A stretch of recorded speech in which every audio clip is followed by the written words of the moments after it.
Good afternoon and welcome to Lunch Break Live with Tea Party Patriots Action. I'm Bill Pasco, Tea Party Patriots man in Washington, and I'll be delivering both the call to action and the Washington report today. Let's get right to it. The House and Senate will return today and stay in session through Thursday. Last week in the House came back on Monday and voted for two bills under suspension of the rules. On Tuesday, the House passed a rule governing floor consideration of several bills. On Wednesday, the House began consideration of H.R. 3838, the Streamlining Procurement for Effective Execution and Delivery and National Defense Authorization Act for FY 2026. The House considered 17 amendments, of which 11 were agreed to. Then the House voted by 231 to 196, with 4 Republicans voting no and 17 Republicans voting yes, to pass the SPEED NDAA. On Thursday, the House took up H.R. 3944, a Democrat motion to instruct conferees on the Military Construction, Veterans Affairs, and Related Agencies Appropriations Act for FY 2026. The resolution failed by a vote of 211 to 213, with 2 Republicans breaking ranks to vote with the Democrats to make it close. Then the House took up and passed H.R. 3486, the Stop Illegal Entry Act, by a vote of 226 to 197, with 11 Democrats crossing party lines to vote with Republicans. And then they were done. This week in the House will return today with the first vote set for 6:30 p.m. At that time, the House is scheduled to take up 18 bills under suspension of the rules. On Tuesday and for the balance of the week, the House is scheduled to consider at least 7 bills pursuant to a rule. They are H.R. 1047, guaranteeing reliability through the Interconnection of Dispatchable Power Act. H.R. 3062, promoting Cross-Border Energy Infrastructure Act. H.R. 3015, the National Council Reestablishment Act. H.R. 4922, D.C. Crimes Act of 2025. H.R. 5143, District of Columbia Policing Protection Act of 2025. And H.R. 5140, to lower the age at which a minor may be tried as an adult for certain criminal offenses in the District of Columbia to 14 years of age. And then H.R. 5125, the District of Columbia Judicial Nominations Reform Act of 2025. One other bill is likely to hit the floor later in the week. We'll talk more about that in a moment.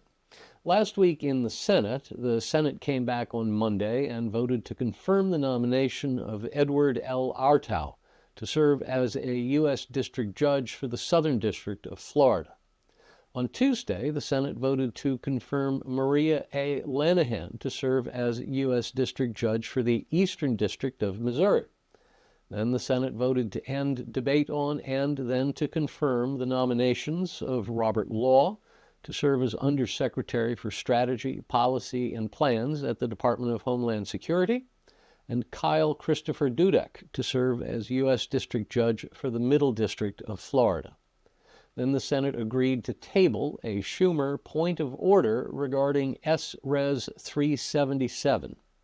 Then the Senate agreed to a motion to proceed to executive session to consider S-Res 377, which is an executive resolution authorizing the en bloc consideration in executive session of certain nominations on the executive calendar. On Wednesday, the Senate tabled a Schumer amendment to direct the Attorney General to make publicly available documents related to Jeffrey Epstein. On Thursday, the Senate rejected an attempt to end debate on S-Res 377, an executive resolution authorizing the en bloc consideration in executive session of certain nominations on the executive calendar. Then the Senate agreed to a motion to reconsider the vote by which the motion to invoke cloture on S-Res 377 was not agreed to. Then, by a straight party line vote of 45 to 53, The Senate voted not to sustain the decision of the chair. That is, the Senate majority voted to overrule the decision of the chair that said cloture, that is, ending debate, required 60 votes. This is the nuclear option. With the cloture threshold lowered, the Senate then voted to end debate on Executive Calendar Number 1, S-Res 377, upon reconsideration. That's an executive resolution authorizing the en bloc consideration in executive session of certain nominations on the executive calendar. And then they were done. The nuclear option had been invoked, and the threshold for en bloc consideration was lowered to 51 votes. This week in the Senate will return Monday with the first vote set for 5:30 p.m. At that time, the Senate is scheduled to hold 2 roll call votes. The first will be a vote to adopt Executive Calendar Number 1, S-Res 377, authorizing the en bloc consideration in executive session of certain nominations on the executive calendar. The second roll call vote will be a vote to end debate on the nomination of Stephen Moran to be a member of the Board of Governors of the Federal Reserve System for the unexpired term of 14 years from February 1, 2012. Then, if debate is ended, there would be up to 2 hours of debate on his nomination, and then the Senate could vote on his nomination. Now, let's talk about the only thing anybody in Washington is talking about this week when it comes to legislation, the government spending deal that needs to be cut. 2 months ago, in early July, I predicted on this broadcast that we were going to have a government shutdown in early October. As we approach the end of the current fiscal year, it's just 15 days away now, 2 weeks from tomorrow. The prospect of a government shutdown appears to be growing rather than receding. I'm even more sure of it now than I was 2 months ago. There are 4 sets of players involved, and none of them have yet figured out how to work toward a common goal that includes funding the government. First up is the White House. What the White House wants isn't just important because any deal worked out on Capitol Hill has to be blessed in the end by President Trump, though that's an important point, but because Republican leadership in both the House and Senate is taking its cues from the other side of Pennsylvania Avenue. So what President Trump wants will, in large part, dictate what the House and Senate Republican leadership want out of these negotiations. The second group is that congressional GOP leadership, that is, Senate Majority Leader John Thune and House Speaker Mike Johnson. Though they're taking their cues from the White House, they've also got their own jobs to do and their own audiences and constituencies to consider. Then there's the congressional Democrat leadership, Senate Minority Leader Chuck Schumer and House Minority Leader Hakeem Jeffries. As the leader of the minority party in the House, Jeffries has no power of any kind. But Schumer is the leader of the minority party in a chamber where nothing happens unless there are 60 votes in favor of it happening, and the majority party only has 53 votes. So that means Schumer's got leverage because the GOP needs at least 7 Democrat votes to move a funding bill. And then there are the proverbial 4 corners, the chairman and the ranking members of the House and the Senate Appropriations Committees. They've got their own sets of constituencies to consider. So, there are a few things to be decided. First, will the Congress pass an omnibus appropriations bill of some kind? That is, a spending bill conjured from several different appropriations bills? Or will the Congress pass a continuing resolution, that is, a CR, which is an appropriations bill that continues spending at the same rate and on the same things as the government is currently spending? Second, what's the duration of whatever spending bill they come up with? Third, if it's a CR, will it contain riders or will it be a clean CR with no riders along for the ride? The White House has made clear its desire for a clean CR, and the White House would prefer the CR last into the new year. The Democrats have made clear their refusal to go along with that.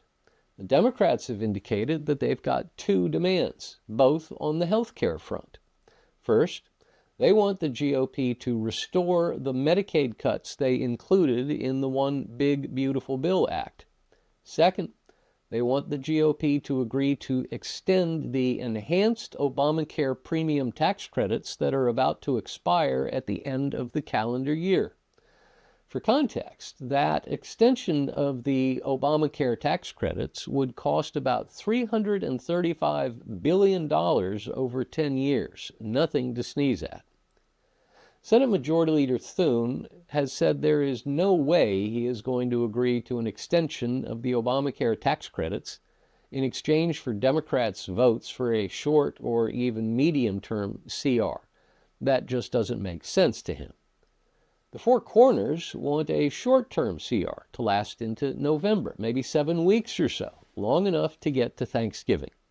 They think a short-term CR would keep the pressure on them and the congressional leadership to keep working toward a comprehensive spending agreement. And the appropriators always want an omnibus spending bill rather than a CR, because a CR negates all the work they do in their committees during the course of the year. They all want their work to be validated, so they want appropriations bills to be passed every year. And even if that means all the appropriations bills have to be wrapped into one gigantic 3,000-page omnibus spending bill, that's what they want, rather than a CR. There's one other thing that's proving problematic in the quest to get a deal: the White House's rescissions strategy. Democrats are furious that President Trump has sent up multiple rescissions packages. First, he sent up a $9 billion rescissions package, and then he sent up a $5 billion rescissions package and called it a pocket rescissions package, meaning he doesn't even recognize Congress's ability to prevent him from clawing back that spending. The Democrats' attitude is, why should they even bargain with the White House if the president is not going to commit to spending the money they agree to spend when they pass the bill? House Republicans will try to get the ball rolling this week with a short-term CR to keep the government funded through November 20 or so. We expect to see that on the floor Thursday. If it passes, the Senate may cut short its Rosh Hashanah break next week and come back late next week to try to pass it then, because funding runs out the following Tuesday. We've got 2 weeks to get the round peg into the square hole. I don't think they're going to pull it off, because I don't see the Democrats having any incentive at all to cut a deal. If the government shuts down, Republicans will get the blame, because Republicans always get the blame for a government shutdown, because everyone knows that the Republicans are the anti-government party. Stay tuned. Let's see if Speaker Johnson can get a short-term CR through the House later this week. Now to the latest on the redistricting wars. On Friday of last week, Missouri's legislature passed a new congressional map. The state's Republican governor, Mike Kehoe, will this week sign the new map into law, and in doing so will likely eliminate from the next Congress 11-term Democrat Emanuel Cleaver, thereby turning the Missouri delegation's current 6-2 Republican majority into a 7-1 Republican majority. Ohio is required by a quirk in its state law to conduct a mid-decade redistricting. That will likely turn the state delegation's current 10-5 Republican advantage into a 12-3 or possibly even 13-2 Republican advantage. Republicans could make further gains by remapping Indiana, Florida, and Kansas, and could hold on to a competitive seat they now hold in Nebraska, which is about to become more competitive when the current incumbent, Don Bacon, leaves Congress at the end of this term. Democrats are talking about redistricting Maryland, where they could gain 1 seat, possibly, and Illinois, where they might be able to net 3. We'll see. Now to the latest on The Jenny Beth Show. On Wednesday of last week, episode 138 of The Jenny Beth Show dropped, featuring Jenny Beth's conversation with Josh Findley of the Texas Public Policy Foundation. who joined Jenny Beth and the rest of the TPPA crew on the Only Citizens Vote bus tour across the United States, which ended in a final rally last Wednesday at the U.S. Capitol at Upper Senate Park.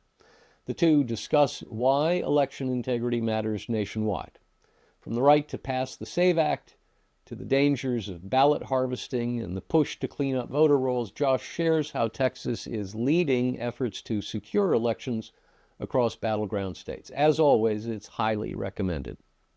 And that's our Washington report for this week. Now to the call to action. The Election Assistance Commission is now taking public comments in support of the petition filed by America First Legal Foundation, asking the Election Assistance Commission to change the voter registration form to include proof of citizenship. If you go to www.regulations.gov, that's www.regulations.gov, you'll find a search box right in the middle of the page. Type in America First Legal Foundation, and you'll get search results. And the very first search result says, Petition of America First Legal Foundation for Rulemaking. Petition of America First Legal Foundation for Rulemaking. That's the one you want. Click on that link and it'll take you to the comments page for the AFL petition, and you'll see a box there that says Comment. Move the cursor there and click it, and you'll be able to enter your comment up to 5,000 characters. The comments period is open for another 5 weeks until Monday, October 20. That's our broadcast for this week. We'll see you next week. Same place, same time. Until then, be well and be active.